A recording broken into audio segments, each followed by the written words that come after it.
First-time mine boss Kevin Beets has officially stepped out of the shadow of his legendary father, Tony Beets, by pulling off the biggest gold haul of his career and smashing his season goal in the process. At the start of the season, Kevin set an ambitious target, 1,000 ounces of gold. It was a bold number for a rookie running his own show, especially considering the odds stacked against him. But Kevin wasn't interested in taking the easy path.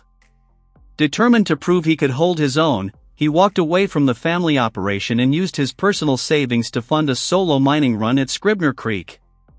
With the steady support of his mining partner Faith Tang, Kevin kept the plant running. For 3 relentless weeks, the Scribner Creek crew pushed hard and it paid off. The results? A stunning 375.80 ounces of gold, valued at over $1 million. That number alone set a personal record for Kevin and marked his career-high single-season gold haul. This breakout season cements Kevin Beets as a serious player in the world of gold mining. It's a massive confidence boost and a clear signal that the next generation of the Beets legacy is more than ready to carry the torch. With a total family-wide season take of over $18 million, it's safe to say the Beets name remains a dominant force on the goldfields. But Kevin's solo success stands on its own.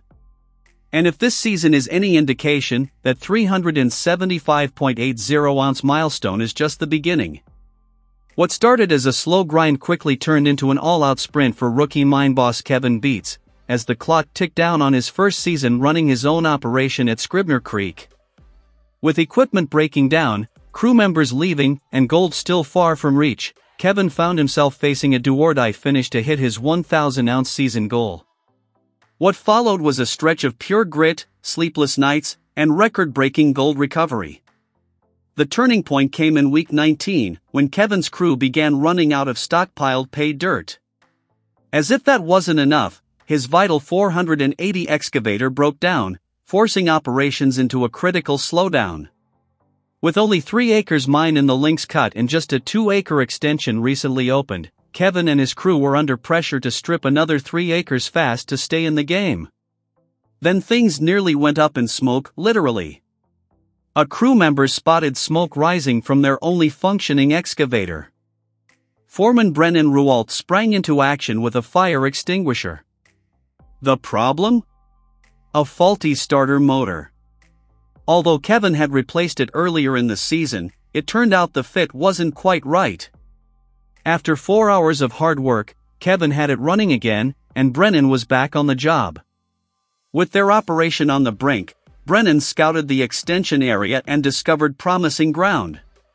Kevin joined him on site, panning some dirt and spotting decent-sized gold flakes. This could be the break they needed. At the next weigh-in, they pulled 159.05 ounces, worth nearly $400,000. They were halfway to their goal, but time was running out.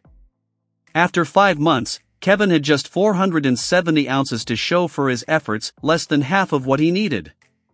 With only 4 weeks left in the season, he had to double that to have any hope of proving himself as a legitimate mine boss. To maximize gold recovery, Kevin ordered a 24/7 operation.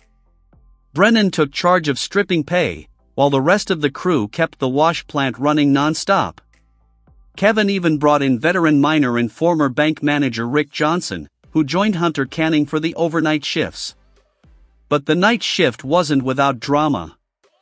At 2:32 a.m., Johnson's truck got stuck in deep mud, forcing Hunter to rush to his aid, then sprint back to keep the hopper filled, or risk gold blasting straight out of the sluice. The crisis was narrowly avoided, but the next morning brought more setbacks.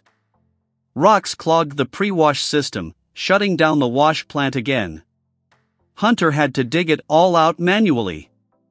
After a grueling week of round-the-clock work, the results finally came in 205.58 ounces, plus an extra 4.14 ounces in nuggets.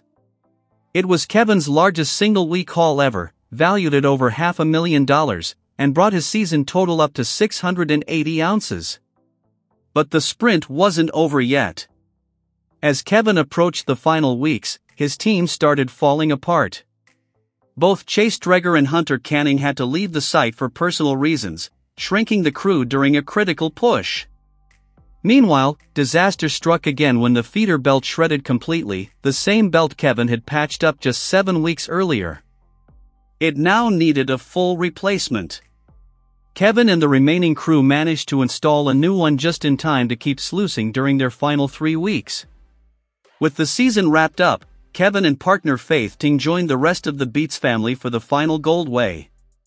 The result of their final 3 weeks of sluicing? A jaw-dropping 375.80 ounces, worth just over $1 million. That pushed Kevin's season total to 1,056.57 ounces, smashing the 1,000-ounce goal he had set for himself. It wasn't just a milestone, it was a statement. A declaration that Kevin Beets, once in the shadow of his famous father, had earned his stripes as a mine boss. The broader Beets family operation brought in over $18 million this season, but Kevin's rookie run stood out as one of the most impressive stories of the year. From breakdowns to breakthroughs, fire scares to record hauls, Kevin's sprint to the finish proved that perseverance pays in gold. After months of relentless effort in the harsh Yukon wilderness, rookie mine boss Kevin Beets stood on the edge of a defining moment. With the mining season at Scribner Creek officially wrapped, it was finally time to face the ultimate test, the final gold weigh-in. What made this moment even more significant wasn't just the financial implications, it was the presence of his family. His father, Tony Beets, the legendary and no-nonsense patriarch of the Beets mining dynasty, stood nearby, quietly observing as his eldest son prepared to show whether he had what it takes to truly run his own mining operation. Kevin had taken a bold step this season, striking out on his own and managing a crew independently. It was a high-risk, high-pressure decision, and he had set the bar high. To break even, his team needed to pull in at least 1,000 ounces of gold over the course of the season. With just 3 weeks of sluicing left away, the magic number he needed at that final weigh-in was 320 ounces. Anything less, and the season would fall short of its financial goal. As everyone gathered around, the mood was tense but hopeful. The Beets family, well acquainted with the roller coaster nature of gold mining, knew that success could hang on just a few ounces. Kevin remained composed as the gold was poured onto the scale. One by one, the numbers climbed: 100, 200, 300. The room was silent as the total inched closer to the target. Then it happened: 375.80 ounces. The number was more than just a success, it was a statement. Kevin had done it. His final weigh was worth just over $1 million, a clear indication that all the hard work, sleepless nights, and personal sacrifices had paid off. Kevin exhaled deeply, visibly relieved. For the first time all season, the weight, both literal and emotional, had been lifted off his shoulders. Now he could finally pay his crew and close the season in the black. When combined with the rest of his season's totals, Kevin's operation had produced a grand total of 1,056.57 ounces, beating their break-even goal by over 50 ounces. It was a significant accomplishment, especially for someone leading their first solo mining season. Tony Beets, never one to offer praise lightly, acknowledged the achievement. In his trademark straightforward manner, he admitted that Kevin had done better than many rookie bosses ever manage. Coming from Tony, those words carried real weight. Kevin, in turn, reflected on what the season had meant to him. He spoke with humility, acknowledging that stepping out on his own had given him a whole new level of appreciation for the mining empire his parents had built. He now understood just how much effort, resilience, and teamwork it took to build something that lasts in such a brutal environment. "It didn't happen on our own," Tony reminded him. "You guys helped each other, and everyone needs a little push sometimes."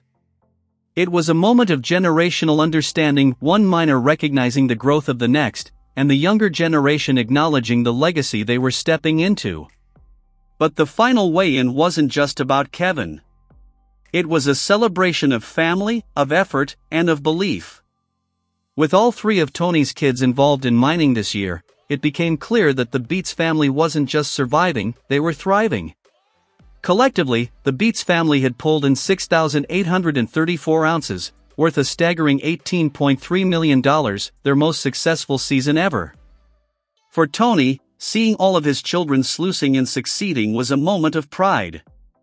As he looked around at his family, gathered together after one of the most intense mining seasons yet, it was clear that this was more than just a business, it was a legacy in motion. Kevin's success marked the beginning of a new chapter in that legacy.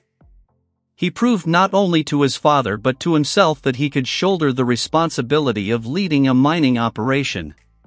With a season like this under his belt, Kevin Beets is no longer just Tony's son, he's a rising mine boss in his own right, ready to carry the family name forward into a new era of gold mining greatness.